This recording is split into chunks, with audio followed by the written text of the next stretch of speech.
तो दोस्तों पिछले की दो वीडियोस में आपने जाना पोसेसिव एडजेक्टिव के बारे में कि पोसेसिव एडजेक्टिव क्या होता है और इसका यूज कैसे करते हैं। और आज की इस वीडियो में हम जानेंगे पोसेसिव प्रोनाउंस के बारे में। पोसेसिव एडजेक्टिव और पोसेसिव प्रोनाउंस दोनों का जो अर्थ होता है, दोनों की जो मीनिंग होती है वो लगभग एक ही होती है, लेकिन दोनों को यूज करने का तरीका जो है वो डिफरेंट होता है। जैसे कि पोसेसिव एडजेक्टिव को नाउन से पहले यूज करते हैं, लेकिन पोसेसिव प्रोनाउंस को नाउन के बाद यूज करते हैं। ज्यादा आगे बढ़ने से पहले हम ये समझ लेते हैं कि पोसेसिव प्रोनाउंस आखिर होता क्या है।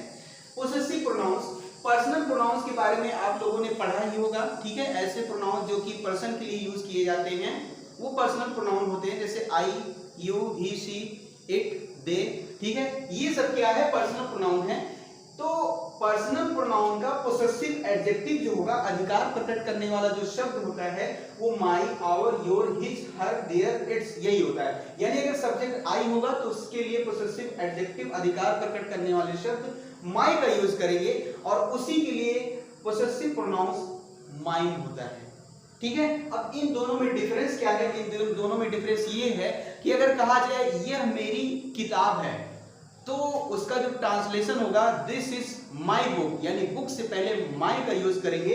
पोसेसिव एडजेक्टिव यहां पर माई का यूज हो रहा है। लेकिन अगर यह कहा जाए कि यह किताब मेरी है तो इसका जो ट्रांसलेशन होगा this book is mine, this book is mine, यानी बुक जो नाउन है उसके बाद में यूज हो रहा है पोसेसिव प्रोनाउंस माइन का। उम्मीद है आपको समझ में आ गई होगी बात। इसी तरीके से अगर सब्जेक्ट वी होता है तो उसके लिए पोसेसिव एडजेक्टिव आवर और पोसेसिव प्रोनाउंस आवर्स का यूज करते हैं। अगर यू है तो इसके लिए हो जाएगा पोसेसिव एडजेक्टिव योर और पोसेसिव प्रोनाउन योर्स का यूज होता है। इसी तरीके से अगर ही है तो उसके लिए पोसेसिव एडजेक्टिव हिज और पोसेसिव प्रोनाउंस भी हिज ही होगा। इसी तरीके से अगर पर्सनल प्रोनाउन यानी कि सब्जेक्ट शी है तो उसके लिए पोसेसिव एडजेक्टिव हर होगा और पोसेसिव प्रोनाउंस हर्स होगा। इसी तरीके से अगर पर्सनल प्रोनाउन दे है यानी कि सब्जेक्ट अगर दे होता है तो वहां पर पोसेसिव एडजेक्टिव देयर होगा और पोसेसिव प्रोनाउन देयर्स होगा। अगर इट है पर्सनल प्रोनाउन तो इसके लिए इट्स होगा।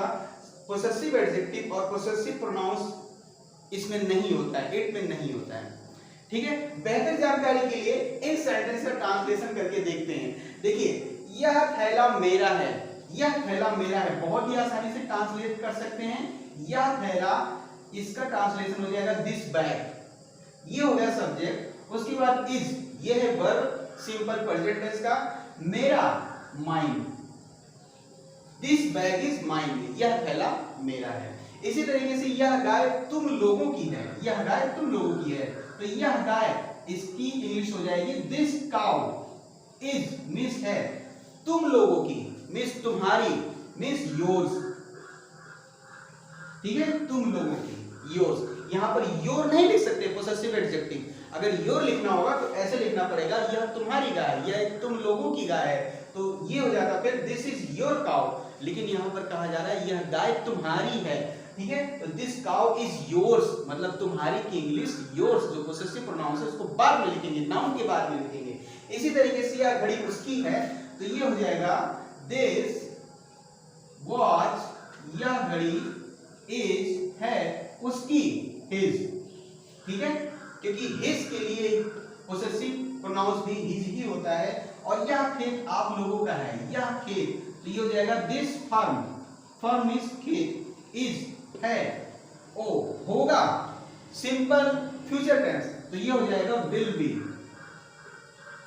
दिस फर्म विल बी आप लोगों का लिए के लिए हो जाएगा yours, this firm will be yours. यहां पे मैं कुछ और सेंटेंस के ट्रांसलेशन करके आपको दिखा देता हूं क्योंकि प्रैक्टिस मेक्स मैन परफेक्ट। यहां पर देखिए, यह घर मेरा है और वह घर तुम्हारा है, बहुत ही आसान है। यह घर मेरा है तो इसका ट्रांसलेशन क्या हो जाएगा?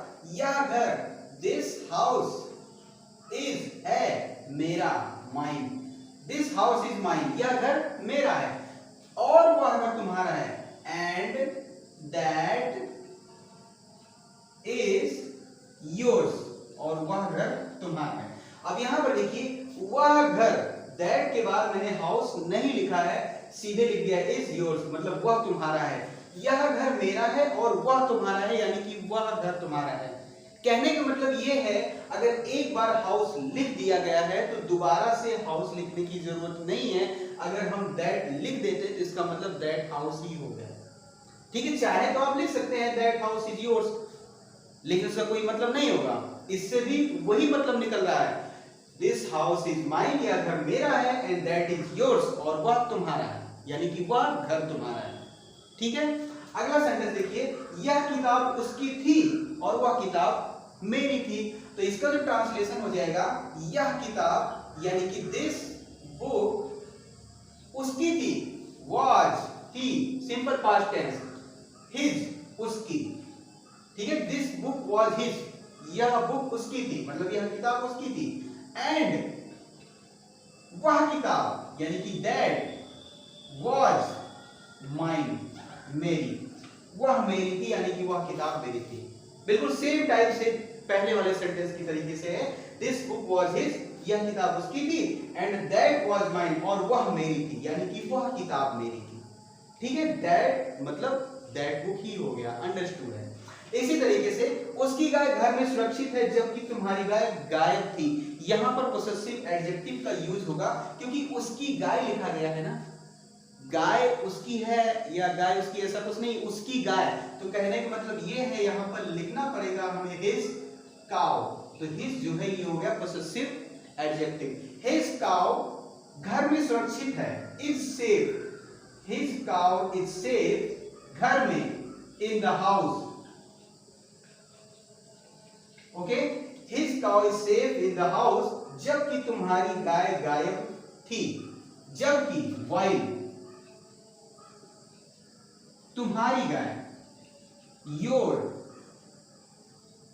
Cow was disappeared.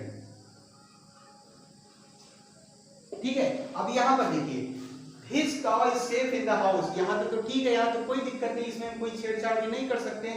While your cow was disappeared, जबकि तुम्हारी गाय गायब थी, इसमें हम छेड़छाड़ कर सकते हैं। इसमें अगर हम चाहें तो ये जो योर काउ लिखा है यानी पोसेसिव एडजेक्टिव के बाद नाउन का यूज किया गया है, अगर हम चाहें तो इसको हम पोसेसिव प्रोनाउन बना लें, यानी कि योर्स कर दें और काउ ना लिखें, क्योंकि पोसेसिव प्रोनाउंस के बाद नाउन का यूज नहीं होता है। आपको पता है, नाउन के बाद पोसेसिव प्रोनाउंस का यूज करते हैं, लेकिन नाउन से पहले पोसेसिव प्रोनाउंस का यूज नहीं होता है। पोसेसिव एडजेक्टिव का यूज हो सकता है। तो यहां पर हमने लिख दिया योर्स, यानी कि तुम्हारी, वाज डिसअपीयर्ड, तुम्हारी गायब थी। तो तुम्हारी क्या, गाय ही तो हुआ। तो अंडरस्टूड है, यहां पर योर्स काउ लिखने की जरूरत नहीं है, क्योंकि लिख भी नहीं सकते पोसेसिव प्रोनाउन के बाद, लेकिन उसका सेंस वही निकलेगा, उसकी गाय घर में सुरक्षित है जबकि तुम्हारी गाय गायब थी, यानी कि जबकि तुम्हारी गायब थी, तुम्हारी यानी कि तुम्हारी गाय। ठीक है, क्लियर है। अगला सेंटेंस देखिए, मेरी कलम लाल है और उसकी कलम नीली है। मेरी कलम लाल है, तो ये हो जाएगा my pen is red. Okay, possessive adjective का यूज हुआ माई पेन इज रेड, मेरी कलम लाल है, और एंड उसकी कलम, हिज पेन इज ब्लू, और उसकी पेन नीली है। ठीक है, अब माई पेन इज रेड, यहां से हम छेड़छाड़ नहीं कर सकते, and his pen is blue, यहां से छेड़छाड़ कर सकते हैं। क्या कर सकते हैं, जो हिज पेन लिखा है ना, जो पोसेसिव एडजेक्टिव है और उसके बाद नाउन का यूज किया गया है, अगर हम चाहें तो नाउन को हटा दें और ये जो पोसेसिव एडजेक्टिव है इसे पोसेसिव प्रोनाउंस बना दें, क्योंकि हिज का पोसेसिव प्रोनाउन भी हिज ही होता है। तो यहाँ पर जब हिज पोसेसिव प्रोनाउन हो गया, उसके बाद इज ब्लू, उसकी नीली है, उसकी क्या, पेन, जाहिर सी बात है। ठीक है, तो वो अंडरस्टूड है, हम ऐसे लिख सकते हैं हिज इज ब्लू। ठीक है, मेरी कलम लाल है और उसकी नीली है, यानी कि उसकी कलम नीली है। बार बार कलम कहने की जरूरत नहीं है, बात समझ में आ जाती है एक बार कहने से। ये जूते मेरे थे और वो जूते उन लोगों के थे, सिंपल पास्ट टेंस में लिखा गया है। ट्रांसलेट कर सकते हैं, ये जूते यानी कि दीज शूज, ये जूते वर माइन, मेरे थे। पोसेसिव प्रोनाउंस का यूज होगा, दीज शूज वर माइन, ये जूते मेरे थे, और एंड वे जूते यानी कि दोज शूज, वे जूते लोगों के थे, वर देयर्स, उन लोगों के, देयर्स मतलब पोसेसिव प्रोनाउंस का यूज हो रहा है। यहां पर भी चाहे तो शूज ना लिखें तो भी अंडरस्टूड है, जैसा कि पहले सेंटेंस में मैंने आपको बताया था, दोज वर डियर्स, वे उनके थे, यानी वे जूते उनके थे। उम्मीद है आपको पढ़ने में मजा आ रहा होगा। कमेंट करके बता देना कि कैसा लग रहा है। आइए चलते चलते कुछ और सेंटेंस देख लेते हैं जो कि इंट्रोगेटिव और नेगेटिव पर आधारित है। देखिए यह पुस्तक मेरी नहीं है, यानी कि नेगेटिव सेंटेंस है। इसका अगर ट्रांसलेशन करेंगे, यह पुस्तक यानी कि दिस बुक इज नॉट, नहीं है मेरी, यह पुस्तक मेरी नहीं है।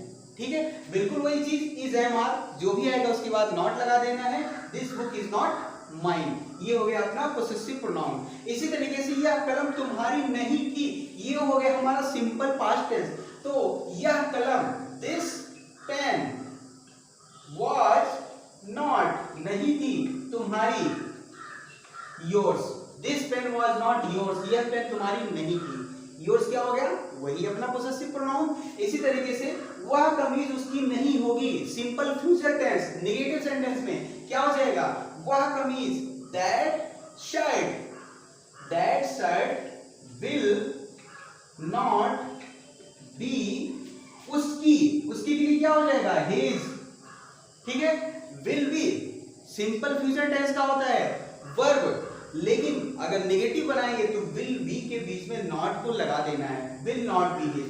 इसी तरीके से क्या यह खेत तुम्हारा था, पास्ट टेंस हो गया, इंट्रोगेटिव सेंटेंस, क्या यह खेत तुम्हारा था, तो क्या हो जाएगा, क्या शुरू में आ रहा है तो वॉज पहले लगा देंगे, ये हो जाएगा वॉज, उसके बाद सब्जेक्ट है यह खेत, यानी कि दिस फील्ड या फिर दिस फर्म, कुछ भी लिख सकते हैं। चलिए फील्ड लिख देते हैं इस बार, वॉज दिस फील्ड तुम्हारा, योर्स, पोसेसिव प्रोनाउन योर्स का यूज कर देंगे और ये हो गया हमारा interrogative sentence, was this field yours, क्या यह खेत तुम्हारा था।